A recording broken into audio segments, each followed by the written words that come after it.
সুবহানাল্লাহ। কি কয়, মেঘ না চাইতেই বৃষ্টি। এই দুইজন সুরের পাখি আজি রয়ে গেছে। কারটা আগে শুনবেন আপনারা? দুইজনেরটা একসাথেই শোনেন, দুইজনের মাইক দিয়ে দিই, দুইজনই বয়ান করুক।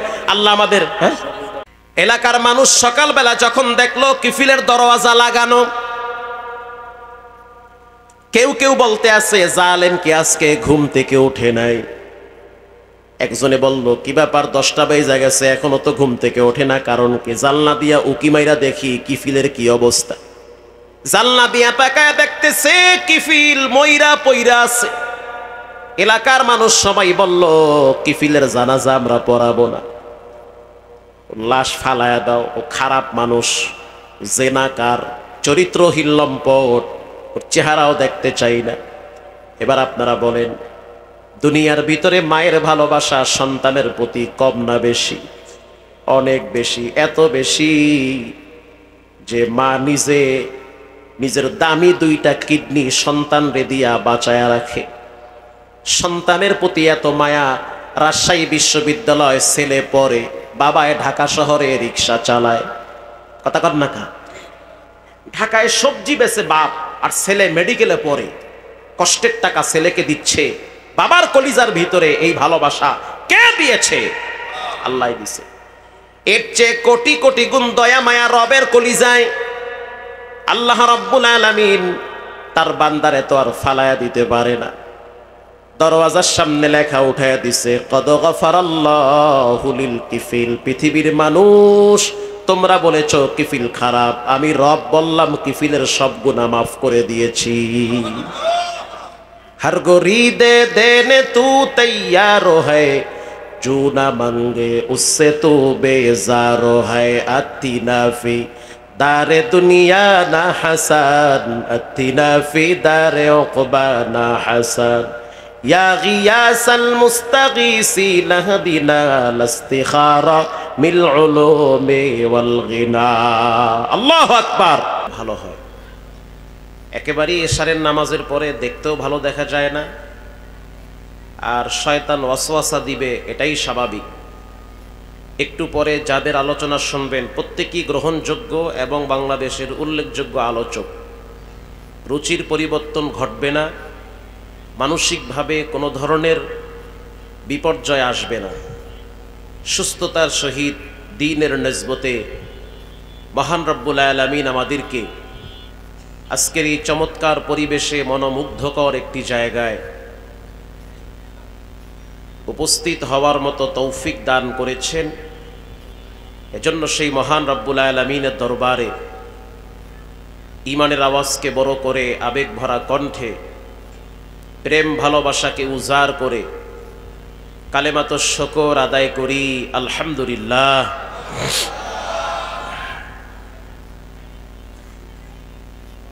এশারের নামাজ পড়ছেন, নামাজের পরে একটু রিল্যাক্সে জোরে মিলে বসেন। ওই জায়গায় একজনে ওহেনে, একজন ওহেনে, একজন একই সারা বেড়া হয়ে বয়ে রয়েছে। একটু পরিবেশটাকে সুন্দর করেন। একটু চাইবা চাইবা বসেন, দেখতেও ভালো লাগবে। পিছনের ভাইরাও যেন বসতে পারে সেই সুযোগ করে দেন। দরুদ ও সালাম বর্ষণ হোক আপনার আমার প্রিয় নবী, সমস্ত নবীদের সরদার, যাকে আল্লাহ হাউজে কাউসার উপহার দিয়েছেন, যার সুপারিশ ব্যতীত কোনো মানুষ জান্নাতে যেতে পারবে না। এমন একজন মহানবী, শ্রেষ্ঠ নবী, দামি নবীর উম্মত হতে পেরে আপনারা খুশি না বেজার? যদি খুশি হয়ে থাকেন, মহব্বতের সহিত সকলেই পড়ি সাল্লাল্লাহু আলাইহি ওয়াসাল্লামের উপর। এবার আপনারা বলেন, রব্বানা লাকাল হামদ হামদান কাসীরান তাইয়্যিবান মুবারাকান ফীহি ইয়া রাব্বি। একটু দিল থেকে সবাই পড়েন, ইয়া রাব্বি লাকাল হামদ কামা ইয়ামবাগি লিজালালি ওয়াজহিক ওয়া আযীমি সুলতানিক। এবার পড়ি আমিন। আপনারা কেমন আছেন? আরো একটু সুন্দর করে বলেন, কেমন আছেন? মুমিনরা ভালোই থাকে, যারা আল্লাহকে ভালোবাসে, রসুলকে ভালোবাসে, তারা সব সময় ভালো থাকে। মুনাফিক কখনোই ভালো থাকতে পারে না।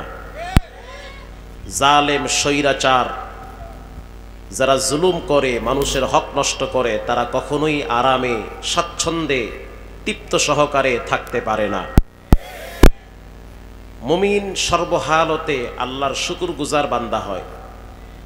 ফাঁসির কাষ্টে দাঁড়িয়েও বলে যে আমার রব আমাকে ভালো রেখেছে, আলহামদুলিল্লাহ বলেন। সম্মানিত হাজিরিন, আমার সময় মাত্র 40 মিনিট। এর ভিতরে আমাকে ইতি টানতে হবে। আমি ভূমিকায় কথা একটু বেশি বলি। সমসাময়িক কিছু বিষয়, প্রেক্ষাপটকে সামনে রেখে কিছু কথা বলতে হয়। যেহেতু সময় এতটাই সংকীর্ণ যে আমাকে এদিক সেদিক কথা না বলে মূল মেসেজটা আপনাকে দিতে হবে। সেটা হলো আমাদের সকলকে আল্লাহর কাছে ফিরে যেতে হবে। দুনিয়ায় চলতে যেমন টাকা লাগে, দেশে চলতে টাকা লাগে, দেশের বাহিরে গেলে ইউরো লাগে, ডলার লাগে, রুপি লাগে। যেদিন চোখ বন্ধ হয়ে যাবে সেদিন দুনিয়ার টাকা পয়সা কোনো কিছুই কাজে আসবে না। সেদিন দুইটা জিনিস লাগবে, একটি হলো ঈমান, আরেকটি হলো নেক আমল। কথা ঠিক না ভাই? যতদিন চোখ খোলা আছে ততদিন আপনার টাকার প্রয়োজন হবে। টাকাওয়ালা ব্যক্তি যদি অসুস্থ হয়, ছেলে মেয়ে আইসা পা ধইরা চাটে, বাবার টাকা আছে, চাইটা দিলেও তো সমস্যা নাই, টেহা পাওয়া যাইবে। আর বাবার যদি টাকা না থাকে, ছেলে মেয়েগুলো অনেক সময় মা বাবাকে অবজ্ঞা করে, অবহেলা করে বৃদ্ধাশ্রমে পাঠিয়ে দেয়, ঘরে থাকতে দেয় না। যতদিন ছেলে মেয়ে স্ত্রীকে খাওয়াবেন, দিবেন, সবাই খুশি। আবার একটা সময় এমন হয় দিতে পারবেন না, খাওয়াইতে পারবেন না, রক্তের মানুষগুলো চেহারা কালো করে অন্যদিকে চলে যায়। এটাই চিরসত্য, এটাই বাস্তবতা। সম্মানিত হাজিরিন, ঈমান আর নেক আমল, এটা হলো একজন মুমিন মুসলমানের সবচেয়ে গুরুত্বপূর্ণ একটি জিনিস, পুঁজি। দুনিয়ায় চলতে যেমন অর্থের প্রয়োজন হয়, কবরে যাওয়ার পরে মানুষের সবচেয়ে যেই জিনিসটা বেশি প্রয়োজন হবে সেটা হবে নেক আমল। এজন্য নবী করিম সাল্লাল্লাহু আলাইহি ওয়াসাল্লাম বলেছেন, ওয়া হায়াতাকা ক্বাবলা মাউতিক, তোমরা তোমাদের হায়াতকে মূল্যায়ন করো। হায়াত এটা দামি জিনিস। যে ব্যক্তি হায়াতকে মূল্যায়ন করে সে মূল্যবান হয়ে যায়, দামি হয়ে যায়। গ্রাম অঞ্চলের অনেক মায়ের সন্তান ঢাকা শহরে ফুটপথে কাপড় বিক্রি করত, এখন অনেকেই তারা গার্মেন্টসের মালিক হয়েছে। কথা ঠিক না বেঠিক? সময়কে মূল্যায়ন করেছে। আমি ওমানে দেখছি, কাতারেও দেখছি, সৌদি আরবে তো একাধিকবার দেখেছি আমি। অনেক মায়ের সন্তানরা শূন্য পকেটে প্রবাসে গিয়েছে, এখন অনেকেই হাজার কোটি টাকার মালিক। কিভাবে সম্ভব? বলে যে ব্যক্তি সময়কে যত মূল্যায়ন করে আল্লাহ পাক তাকে দুনিয়া আখিরাতের লাইনে মূল্যবান করে দেয়, দামি করে দেয়। বলেন সুবহানাল্লাহ। অত্যন্ত দুঃখের এবং পরিতাপের বিষয় হলো আমরা আমাদের সময়গুলোকে খুব বেশি নষ্ট করতেছি। ম্যাক্সিমাম যুবক, কিশোর, তরুণ তরুণী, এদের সময়গুলো নষ্ট হয় mobile, TikTok, free fire, PUBG গেমসের মাধ্যমে। আপনি বললেও ঠিক, না বললেও ঠিক। আর আমার দাদার বয়সী, বাবার বয়সী মুরব্বীদের সময়গুলো নষ্ট করে চায়ের দোকানে, বিড়ি আর টিভির মাধ্যমে। আসতে বলবেন না, জোরে বলেন। মসজিদে আজান হচ্ছে, চাচার খবর নাই, বিশাল বড় বড় দাড়ি নিয়ে টিভির সামনে বসে বসে সে মোরাকাবার হালতে থাকে। অথচ তার উচিত ছিল সে নামাজের 10 মিনিট আগে মসজিদে গিয়ে কোনায় বইসা আল্লাহর সাথে একটা কালেকশন লাগাবে। যে আল্লাহ যৌবনকালে তো অনেক আকাম কুকাম করছি, রক্তের গরম ছিল, টাকার গরম ছিল, ক্ষমতারও গরম ছিল, এখন তো সব ঠান্ডা হয়ে গেছে গা, যা করছি এখন মাফ করে দেন। রসুল বলেছেন মৃত্যুর গড়গড়ানি আসার আগ পর্যন্ত বান্দার তওবা আল্লাহ কবুল করেন। সুবহানাল্লাহর পিকআপ একটু বাড়ায়া দেন। কিন্তু সেটা তো আমাদের হয় না। আমরা এশারের নামাজ পড়ে অনেক মুরব্বীরা চায়ের দোকানে বসে টুপি খুললা আর একজনের সমালোচনা করে। এশারের নামাজ পড়িরা যেই পরিমাণ সোয়াব কামাইছে ওইটা তো চার দোকানে রাইখে আইছে। ইমামে আজম আবু হানিফা রাহিমাহুল্লাহু তাআলা বলেন, কারো যদি জিব্বার ভিতরে কামড়ায় যে আর একজনের গীবত করতে না পারলে পেটের ভাত ক্লিয়ার হয় না, কারো যদি এরকম মনে হয় যে মানুষের গীবত, মানুষের দোষ চর্চা করতে ইচ্ছা করে, ওয়াইলুল লিকুল্লি হুমাজাতিল লুমাজা, যার ইচ্ছা হয় যে আমি মানুষের দোষ ত্রুটিগুলো মানুষের কাছে প্রকাশ করব, চর্চা করব, গবেষণা করব, এটা করলো কেন, ওটা করলো কেন, এই হুজুরে বিয়ে দুইটা করছে কা, আর এক হুজুরে বউ ছাড়ছে কা, অমুকের মাইয়া অমুকের লাগে গেছে কা, অমুক বেড়ায় বুড়া বয়সে আর একটা বিয়ে করছে কা, এই দুনিয়ার বাজে পেশাল চায়ের দোকানগুলায় সবচেয়ে বেশি হয়। আহা, কিয়ামতের ময়দানে দেখবেন তলি খালি হয়ে গেছে গা, বিশাল বড় বড় আমলের গাট্টি নিয়ে দাঁড়াইবেন, দেখবেন নিচে কিচ্ছু নাই, তলি খালি। কারণ যা সোয়াব কামাইছেন সব তো চায়ের দোকানে রাইখে আসছেন, সব গেছে গা। ইমামে আজম আবু হানিফা বলেন যে কারো যদি গীবত করতে মনে চায় সে যেন নিজের মা বাবার গীবত করে। কি লাভ হবে? আপনার সোয়াবগুলো বাহিরে না গিয়ে আপনার আব্বা আম্মার অ্যাকাউন্টে যাক, তাও তো কিছু আব্বা আম্মা উপকৃত হবে। আপনি কেন আমার গীবত করে, কেন আরেকজনের গীবত করে আপনার দামি নেকিগুলা আমাকে দিচ্ছেন? এর চেয়ে ব্যর্থ মানুষ পৃথিবীতে আর কে হতে পারে? আল্লাহ আমাদের সকলকে হেফাজত করেন, বলেন আমিন। আরো জোরে বলেন। প্রিয় ভাইরা আমার, এমন একটা সময় আমরা অতিবাহিত করছি যেই সময়টাতে আল্লাহ তাআলা আমাদেরকে কোরআনের কথাগুলো উন্মুক্ত পরিবেশে বলার মতো একটি সুযোগ করে দিয়েছে। আমরা অতীতে উন্মুক্তভাবে কোরআনের সঠিক কথাগুলো বলতে পারতাম না। কেউ যদি বলতো হয় তাকে গুম, না হয় তাকে আয়না ঘরে থাকা লাগতো। আমি যেখানে জুমা পড়াই 12 কুতুবের আড্ডাখানা, মতিঝিল, এর পাশেই হলো মুগদা মেডিকেল, এর পিছনেই জিলপার মসজিদ। 6 থেকে 7 হাজার মুসল্লি হয় জুমার দিন।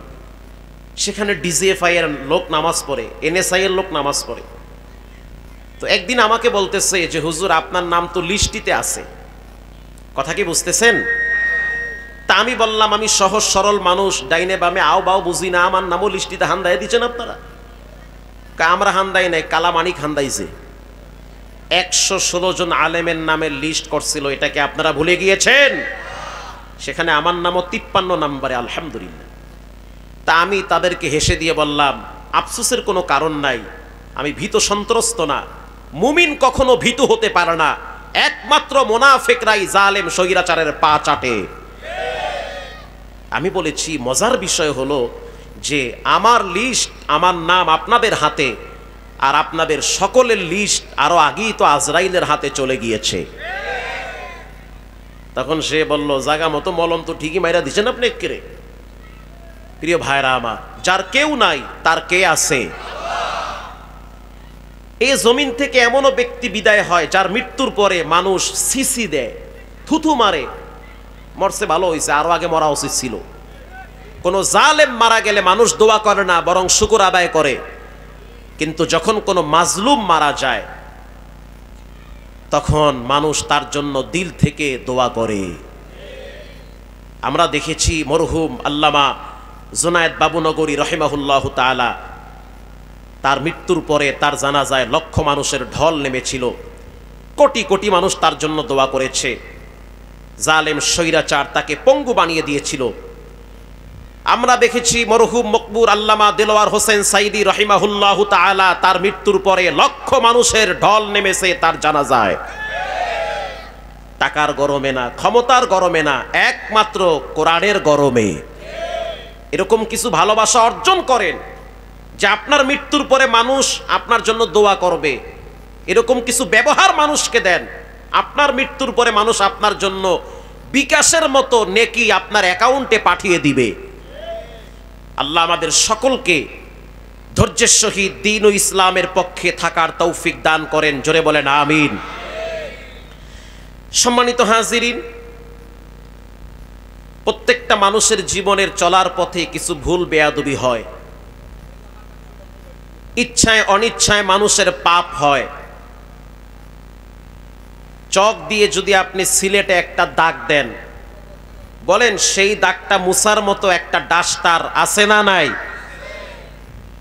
তো ঠিক প্রত্যেকটা বনি আদম মায়ের পেট থেকে যখন দুনিয়াতে আসে সে নিষ্পাপ থাকে। কুল্লু মাউলুদুন ইউলাদু আলাল ফিতরা ফাআবাওয়াহু ইউহাউইদানিহি। রাসূল বলেন হিন্দুর সন্তানও মায়ের পেট থেকে নিষ্পাপ হয়ে আসে, কোনো পাপ নাই। খ্রিস্টানের বাচ্চাটাও মায়ের পেট থেকে নিষ্পাপ হয়ে আসে, কোনো পাপ নাই। মুসলমানের বাচ্চাও মায়ের পেট থেকে আসে নিষ্পাপ, কোনো পাপ নাই। তো এদেরকে পাপী বানায় কারা? রাসূল বলেন মা আর বাবা। জি, আপনি আমি বানাই, আমার মাইয়া বলারে পাপী বানাই।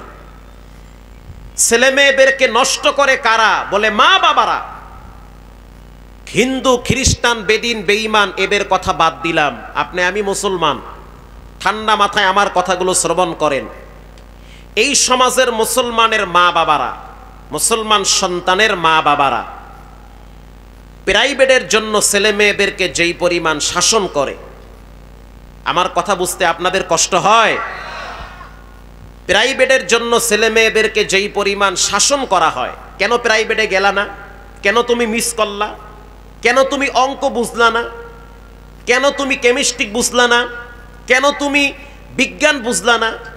কেন তুমি পরীক্ষা দিলা না? কেন তুমি স্কুলে গেলা না? কেন তুমি পরীক্ষায় অংশগ্রহণ করলে না? পরীক্ষায় নাম্বার কম কেন পাইলা? এত কষ্ট কার জন্য করি? জাগতিক শিক্ষার জন্য, দুনিয়াবি উপকরণের জন্য, দুনিয়াতে রিল্যাক্সে বসবাসের জন্য, ছেলে মেয়েদের উন্নতি ভবিষ্যতের জন্য মা বাবা যেই পরিমাণ শাসন করে, আল্লাহর কসম এর অর্ধেক শাসন মা বাবা তার ছেলেমেয়ের জন্য। আল্লাহু মুহাম্মাদুর রাসূলুল্লাহ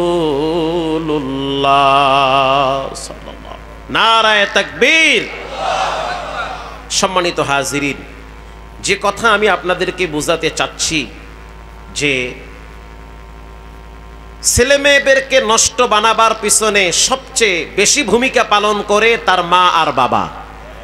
কেমনে? ঠিক যেই মা বাবা ছেলে মেয়েকে রবের পরিচয় দেয় না, ওই ছেলে মেয়ে নষ্ট হবে, এটাই স্বাভাবিক। তো নষ্ট তো আব্বাই বানাইছে। যেই মা তার মেয়েকে নবীর পরিচয় দেয় না, ইসলামের পরিচয় দেয় না, কোরআন সুন্নাহ বুঝায় না, পর্দা বুঝায় না, হালাল হারাম বুঝায় না, তো নষ্ট তো করলো মা। এই ছেলে মেয়েই তো বিচারের মাঠে প্রথম মা বাবার বিরুদ্ধে রবের আদালতে মামলা দায়ের করবে। তাহলে জন্মগতভাবে প্রত্যেকটা ছেলে মেয়েকে নিষ্পাপ করে দুনিয়াতে পাঠায় কে? আল্লাহ তাআলা। মানুষ যখন বড় হয়, মানুষের কর্মকাণ্ডের ভিতরে আস্তে আস্তে পাপ ঢুকে পড়ে। মানুষের কথার মাধ্যমে, কাজের মাধ্যমে পাপ হয়ে যায়। চক দিয়া যেমন সিলেটে দাগ দেওয়ার পরে মুছার জন্য যেমন একটা ডাস্টার আছে, ঠিক প্রত্যেকটা গুনাহ মুছার জন্য একটা ডাস্টারের নাম হলো তওবা। সুবহানাল্লাহ বলেন। তওবা, ইস্তেগফার। এ কারণেই রব্বুল আলামিন কোরআনে বলেন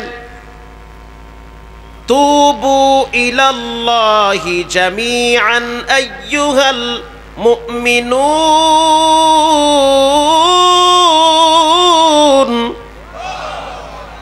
তোমরা সকলেই মিলে আল্লাহর কাছে তওবা করো যদি তোমরা ঈমানদার হয়ে থাকো। বলেন তওবা করতে হবে কার দরবারে? আল্লাহর দরবারে। সমস্ত নবীরা বেগুনা মাসুম, কোন নবীর কোনো পাপ ছিল না, তারপরেও প্রত্যেকটা নবী তার রবের কাছে তওবা করেছে। যেমন আদম আলাইহিস সালাতু ওয়াস সালামকে যখন রব্বুল আলামিন অর্ডার করলো, ওয়ালা তাকরাবা হাযিহিশ শাজারা ফাতাকুনা মিনাজ যালিমিন, গন্ধম গাছের কিনারায়ও যেও না। জানতে চাই গেছে কি যায় নাই? গিয়েছে। ফল খাইছি কি খায় নাই? খাইছে। আল্লাহর অর্ডার হয়ে গেছে, জান্নাত থেকে নেমে যাও, থাকতে পারবা না, কারণ রবের হুকুম যারা অমান্য করে পানিশমেন্ট তাদেরকে পাওয়াই লাগে, সে যেই হোক। আল্লাহুস সামাদ, আল্লাহ বেনিয়াস বেমুখাফিকি, পৃথিবীর সব মানুষ একজনের কাছে ঠেকা, তিনি হলেন কে? এজন্য রাসূলুল্লাহ প্রায় সময় আল্লাহর দরবারে দোয়া করতেন, আল্লাহ আমি আপনার গোলাম, আমার বাবাও আপনার গোলাম, আমার মা আপনার বান্দি। সুবহানাল্লাহ। রাসূলুল্লাহ দোয়া করতেন, এই পরিচয় আল্লাহকে দিতেন, আল্লাহ আমি আপনার গোলাম, আমার আব্বা আপনার গোলাম, আমার মা আপনার বান্দি। বলেন সুবহানাল্লাহ। আদম আলাইহিস সালাতু ওয়াস সালাম এবার রবের দরবারে চোখের পানি ছেড়ে দোয়া শুরু করলেন। রব্বানা যালামনা আনফুসানা ওয়া ইল্লাম তাগফির লানা ওয়া তারহামনা লানাকুনান্না মিনাল খাসিরিন।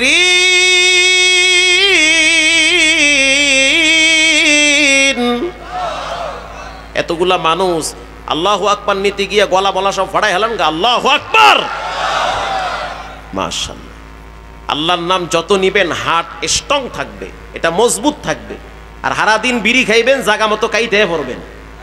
কথা কন না কা? আল্লাহর নাম নিয়েন মাঝে মাঝে। নেতা নেত্রীর চামচামি বাদ দেন, সব নেতার আদর্শ দেখা হয়ে গেছে। এবার আমরা কোরআনের বাংলাদেশ দেখতে চাই।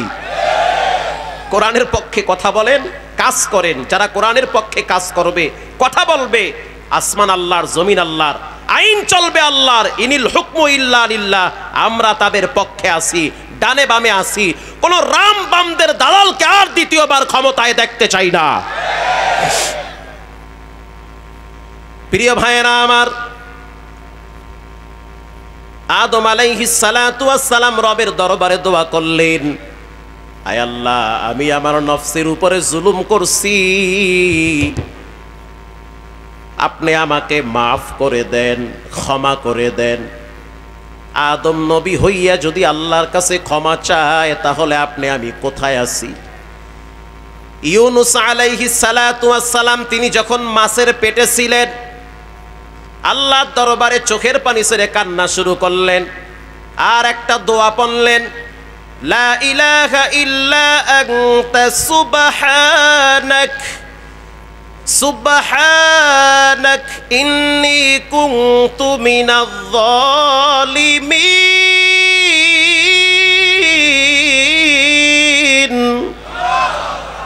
আল্লাহ আমি জালেম হয়ে গেছি, আপনি আমার প্রতি অনুগ্রহ দয়া করুন, আমাকে মাফ করে দিন। সুবহানাল্লাহ বলেন।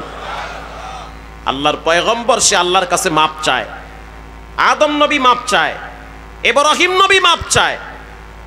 আপনার আমার উচিত প্রতিদিন কম করে হলেও 200 বার আল্লাহর কাছে তওবা করা, মাপ চাওয়া, বেশি বেশি ক্ষমা চাওয়া। প্রিয় ভাইয়েরা আমার, এই পৃথিবীর ভিতরে প্রত্যেকটা জিনিসের যেমন মূল্য আছে, দামি জিনিস যত বেশি দাম হয় তার মূল্য তত বেশি হয়। ঠিক তেমনি ভাবে আসমানি যতগুলো কিতাব আছে, এই কিতাবগুলোর ভিতরে শ্রেষ্ঠ একটি কিতাব আছে, তার নাম কি? জোরে বলেন, কোরআন। আল্লাহ রাব্বুল আলামিন বলেন, ওয়া ইযা কুরিআল কুরআন ফাসতামিউ লাহু ওয়া আনসিতু লাআল্লাকুম তুরহামুন।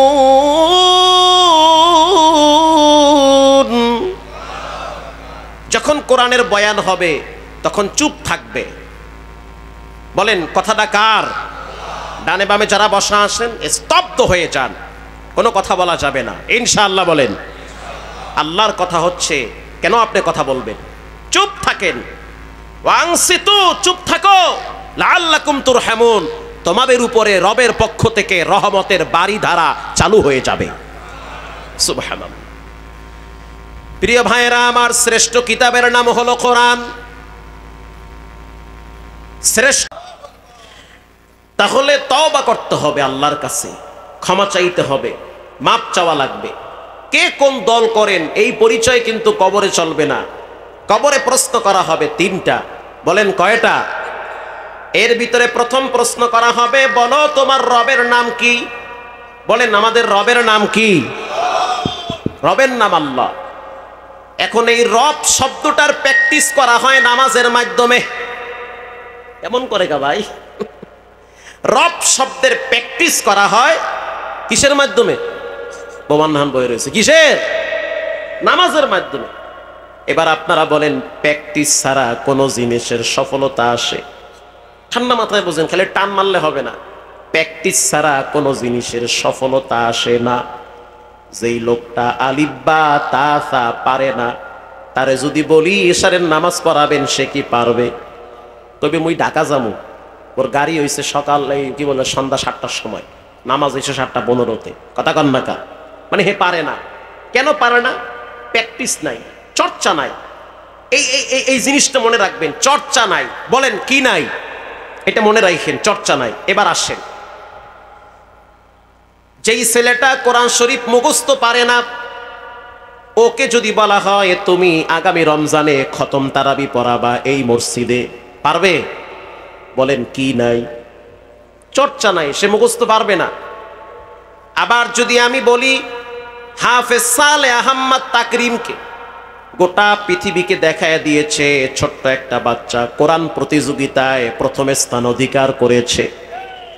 হাফেজ সালেহ আহমদ তাকরিমকে যদি বলি আগামী রমজানে খতম তারাবি তুমি মাদারীপুর বাস স্ট্যান্ড মসজিদে পড়াবা, সে আমাকে হয়তো উত্তরটা এমন দিতে পারে, হুজুর কি বলেন আপনি? মাদারীপুর কেন, বাইতুল মোকাররম কেন? যদি আমাকে বাইতুল্লাহ দাঁড় করায় দেওয়া হয়, ওখানেও আমি দেখায় দিব। আল্লাহু আকবার। বলেন কি আছে? চর্চা আছে। বলেন কি আছে? এই তো বুঝছেন, চর্চা আছে। এবার আরো একটু বুঝাই, যারা জেনারেল আছেন তারা ভালো করে বুঝছেন। যেই লোকটা কোনোদিন বল হাতে নেয় নাই, একে যদি বলা হয় তুমি বল করবা, আর তোমার বলগুলা বাংলাদেশের জাতীয় টিমের একজন ব্যাটম্যান যিনি আছে, ভালো ব্যাটিং করতে পারে, সে ব্যাট করবে। বলেন যে কোনোদিন বল হাতে নিয়ে ঘুরায়া বল মারতে পারে না, সে কি তার 6-4-এর সামনে টিকতে পারবে? এটাও দেখি বোঝেন। চট্টগ্রামে গিয়ে বললাম ভালো একজন ব্যাটিং এর নাম বলেন, সবাই বলল তামিম ইকবাল। আচ্ছা ধরলাম তামিম ইকবাল।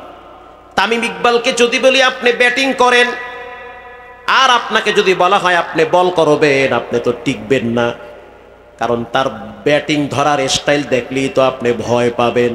ওই বল 6-4 এমন জোরে মারবে, না জানি আপনার কপালে আইসা লাগে, আপনি টিকতে পারবেন না। আবার যদি একজন ভালো বোলিংকে বলা হয় আপনি বোলিং করেন, আর যদি আপনাকে বলা হয় আপনি ব্যাটিং করেন, আপনি টিকবেন না। একটা বল যদি আপনার কপালে লাগে, আপনি জায়গায় ভয় পেয়ে যাবেন। ঠিক তেমনি ভাবে কবরে যাওয়ার পরে প্রশ্ন করা হবে তিনটা। প্রথম প্রশ্ন হলো মান রব্বুকা, তোমার আমার রব একজন। চিৎকার মেরে বলেন তিনি হলেন কে? এই রব শব্দটার প্র্যাকটিস করা হয় নামাজের মাধ্যমে। এবার আপনারা বলেন, একটা মানুষ যখন নামাজে দাঁড়ায়, নামাজের ভিতরে সূরা ফাতিহা আছে না নাই? আরো জোরে আলহামদুলিল্লাহি রাব্বিল আলামিন, রব্বিল আলামিন। বলেন এখানে রব শব্দ আছে না নাই? মাশাআল্লাহ, সবাই দেখি সচেতন। এবার আপনি বলেন যখন আপনি রুকুতে যাবেন, সুবহানা রাব্বিয়াল আযীম, বলেন এখানেও রব আছে না নাই? এখানেও রব। এরপরে যখন আপনি দাঁড়াইবেন, সামি আল্লাহু লিমান হামিদা রব্বানা, বলেন এখানেও রব আছে না নাই? এরপরে যখন আপনি সিজদায় যাবেন, সুবহানা রাব্বিয়াল আ'লা, ওরে আল্লাহর বান্দারা বলেন এখানে রব শব্দ আছে না নাই? এরপরে আপনি সালাম ফিরাইলেন, সালাম ফিরাবার পর আপনার মনে চাইতেছে আমি একটু রবের দরবারে দোয়া করি, তখন আপনি দোয়া করতেছেন রব্বানা যালামনা আনফুসানা ওয়া ইল্লাম তাগফির লানা ওয়া তারহামনা লানাকুনান্না মিনাল খাসিরিন। এখানেও রব আছে না নাই? জোরে বলেন, আরো জোরে বলেন, আছে না নাই? এখানেও রব আছে। এরপরে যখন আপনার মনটা চায় আপনি আপনার মায়ের জন্য একটু দিল খুলে দোয়া করবেন, রব্বির হামুহুমা কামা রব্বায়ানি সগীরা। বলেন এখানেও রব শব্দ আছে না নাই? একটা মানুষ যদি নামাজের ভিতরে বারবার রব শব্দ ব্যবহার করে, এই ব্যক্তির যদি মৃত্যু হয়, কবরে যাওয়ার পরে যখন প্রশ্ন করা হয় রবের নাম কি, ওই নামাজের রবের ধাক্কায় তো অটোমেটিক বলবে রব্বি আল্লাহ, আমার রব কে? আল্লাহ আমাদের সকলকে এই বিষয়গুলো গুরুত্ব সহকারে আমলে নেওয়ার তৌফিক দান করেন, খাঁটি দিলে তওবা করার তৌফিক দান করেন। আমিন সুম্মা আমিন। ওয়া আখির দাওয়ানা আনিল হামদুলিল্লাহি রাব্বিল আলামিন। ওরে সুবহানাল্লাহ, কি কয় মেঘ না চাইতেই বৃষ্টি। এই দুইজন সুরের পাখি আজি রয়ে গেছে। কারটা আগে শুনবেন আপনারা? দুইজনেরটা একসাথেই শোনেন, দুইজনের মাইক দিয়ে দিই, দুইজনই বয়ান করুক। আল্লাহ আমাদের, হ্যাঁ এখন আপনাদের সামনে নসিহত করবেন কে? আপনার আশরাফি সাহেবের আরো বয়ান আছে, উনি আপনাদের সামনে নসিহত কইরা এরপরে আর এক জায়গায় যাবেন। আল্লাহ তাআলা ধৈর্যের সহিত ওনার কথাগুলো শ্রবণ করার তৌফিক দান করেন। আমিন বলেন। দেন তাড়াতাড়ি দেন, সময় তো শেষ হয়ে গেছে। ঘোষণা করেন।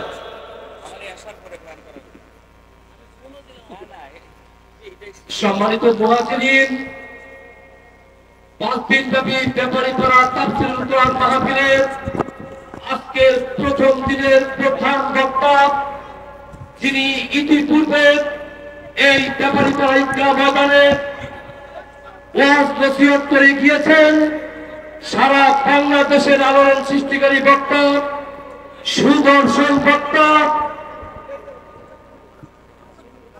মদিনাতুল উলুম আশরাফিয়া মাদ্রাসার সম্মানিত